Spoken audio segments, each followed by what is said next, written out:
मेरी बात को थोड़ा गौर से सुनिएगा। अपन पिछले लगभग 1 महीने से न्यूज़ के अंदर पढ़ते हुए आ रहे हैं कि दिल्ली की जो वायु है बहुत ज़्यादा प्रदूषित हो गई, या एक क्यों ये उसका 500 के आसपास चला गया। 500 के आसपास जाने का मतलब है अपने हाईएस्ट लेवल पे पहुंच गया, यानी जितना प्रदूषित हो सकता है उतना प्रदूषित हो चुकी है वायु।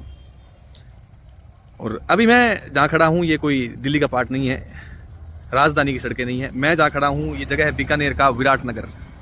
बीकानेर का विराटनगर वो एरिया जहाँ पे आर्मी कैंट टच होता है और बहुत सारे लोग यहाँ पे रहते हैं। कोई बड़ी सिटी नहीं है, एक पार्ट है, लेकिन यहाँ का जो एक्यू अगर देखें ना अपन तो 300 से ऊपर है।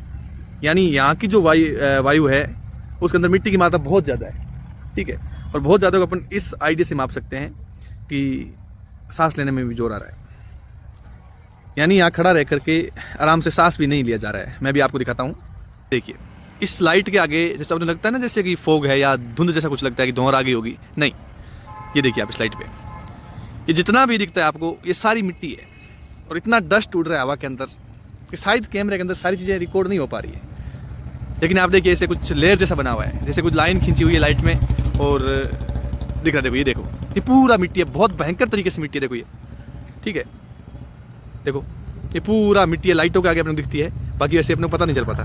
कहने का मतलब ये है कि चाहे दिल्ली चले जाओ, चाहे आप गुजरात चले जाओ, चाहे आप बीकानेर चले जाओ, चाहे कहीं भी चले जाओ, जब तक वहाँ का लोकल जो प्रशासन है वो अपना ईमानदारी से काम नहीं करेगा, तब तक ये हालात किसी भी सिटी के बन सकते हैं, किसी भी शहर के बन सकते हैं। इसके अंदर केवल राजधानी को दोष देना बहुत गलत होगा।